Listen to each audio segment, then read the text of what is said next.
So simple linear regression is that scenario where you have one independent variable and one dependent variable. And as we can already see, if you look into the plot we have towards the left, that is when we plot two numeric variables, the total number of hours studied across the test score or the test grade, which is a numeric attribute. You can see it's a plot which resembles the correlation plot we studied in the previous modules. Now, the process of simple linear regression is to define the relationship as a straight line, which is defined as y is equal to mx plus c. Your y would be your dependent variable, that is test rate. X would be your independent variable, which is r studied. And c would determine the intercept, which can be, in a layman perspective, defined as the part of y which cannot be explained by x. I'll get into the details of a simple example, but then for now, let's understand what are the different terms in the equation. So the slope is basically the impact of x on y. Your m is defined as a slope and can, in a nutshell, be defined as a change in y divided by the change in x. Now, simple linear regression is the process where we find the best fitting line. So if there is a line that passes through all these points with the least amount of distance through these points, that would be determined as the best line. But then which line could be the best line? You could actually draw infinite number of combinations of lines and could call them actually as the best line. So you have a green line, you have a blue line, you have a brown line. And if you try to understand which is the best one, you can say blue line kind of looks the best line because it kind of passes through all the points with the least amount of distance from each of these points. Now, how do you determine the least amount of distance? That's when we have a technique called ordinary least squares. Let me give you a visual tour to help you understand this with a simple example. So, for simplicity, assume that we have two variables, the same one which we have been using till now.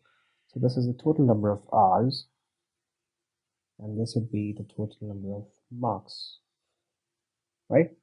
And we could have different points over here. We could have a point over here, another point over here, another one over here, and probably many more, right? Now, if you look at the number of possibilities of lines that we could draw for this example, they are literally too many. So we can have a line like this, another line like this, another line, let's say like this, and many more. So which is the best line? How do you define that? We have a technique called as ordinary least squares.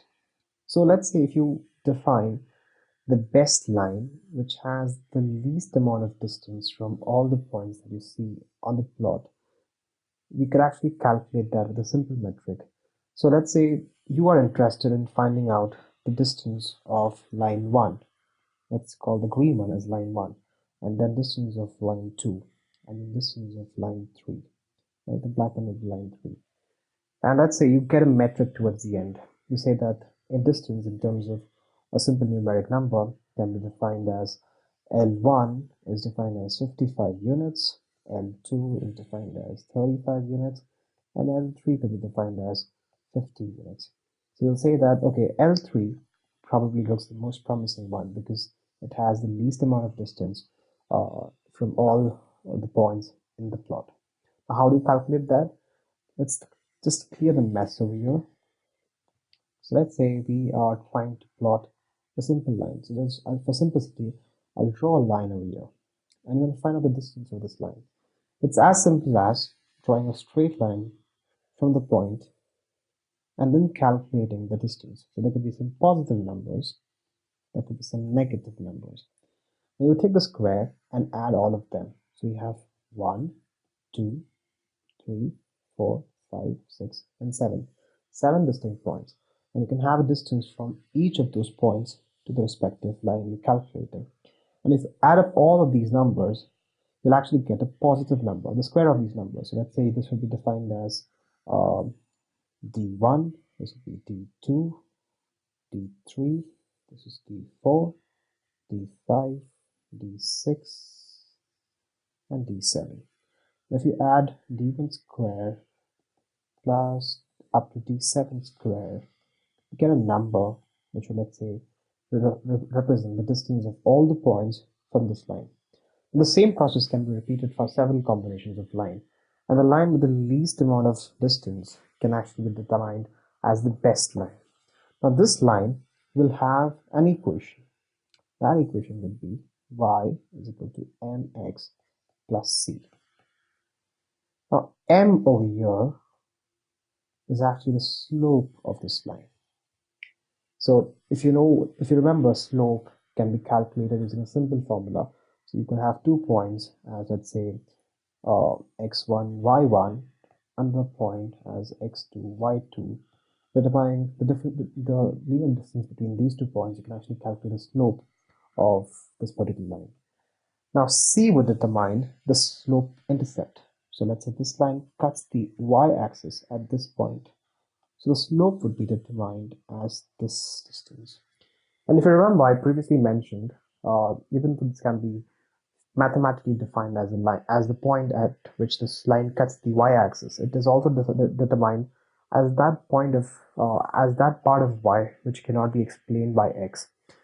So if we take a more intuitive example over here, let's say y is determined as height and x is age, and you're trying to understand um, height as a function of age. Generally, you observe that as you grow from during the teenage, height also increases to a certain point and then remains constant throughout your life.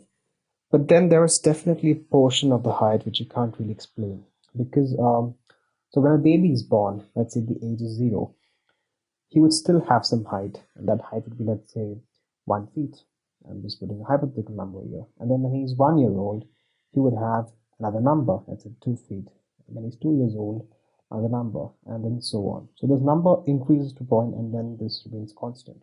But then when he was 0, there was one height which couldn't be explained. Or let's say you're trying to understand the weight. When his age is 0, there must be some weight which he would have that cannot be explained. So that would be determined over here with the line. So let's say you're trying to say this is the best fitting line. This would represent the height or the weight of the baby when the age would be 0. And this would represent the age at age 1 and at age 2 and so on, and at age n and so on.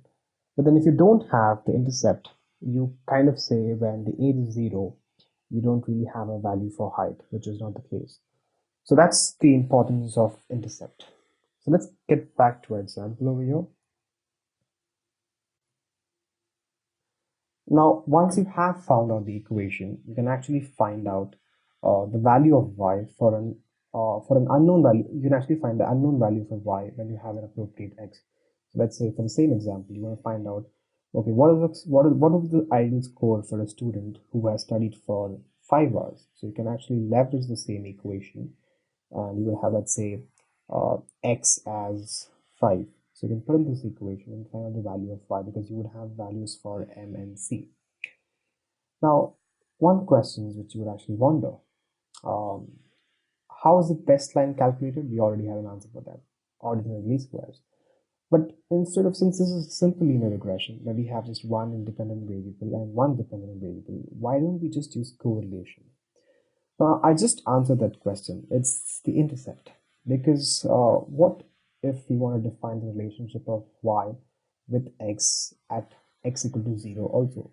So if you just have correlation, when you say x equal to 0, you don't really have a value for y. Y is also 0, which doesn't really capture the part of the equation. So that's when we have regression, where we have the slope and we have an intercept also. Now let's move on to a little more complicated scenario, and that would be multiple linear regression. So real life scenarios will definitely have many more independent variables than just one.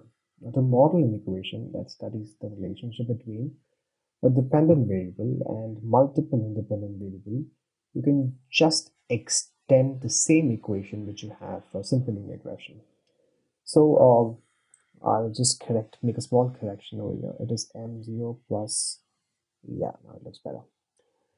So we're saying y is equal to m0. M0 is basically the value which would be the intercept, which represents c in the previous example. And then we have m1x1, which is basically the slope and the coefficient of the first variable, first independent variable. And we add the independent variables one by one with their respective coefficients. So we can say y is equal to m0 plus m1x1 plus m2x2 plus m3x3 and so on up to mn xn, where at any point we can say m2 would be the coefficient of x2. So just like simple linear regression, where we would say y is equal to mx plus c, where y is the same, mx would be the same as m1x1 and c is m0. The moment you have many more independent variables, you just linearly add them as m2x2, where each variable will have its own impact on y. If you look at the larger equation, we can say that it is an additive measure of all independent variables with its own impact. So if you have x3 impacts y by m3, and so on. So this is how we can actually determine an equation for multiple linear regression. So simple linear regression is actually too simple in nature. You won't really find tangible use cases for them in real life. Most use cases of supervised machine learning under regression will actually be a part of multiple linear regression, where you can just say the equation is determined as y is equal to m0 plus m1x1 up to the point mn xn, where n is the total number of independent variables. Now, we've taken a shot at understanding the theory of regression. So we've understood simple linear regression, and on the foundation of simple linear regression, we've understood with simple extension what is multiple linear regression. Let's take another step and see how we can code an example and understand this with the Python code.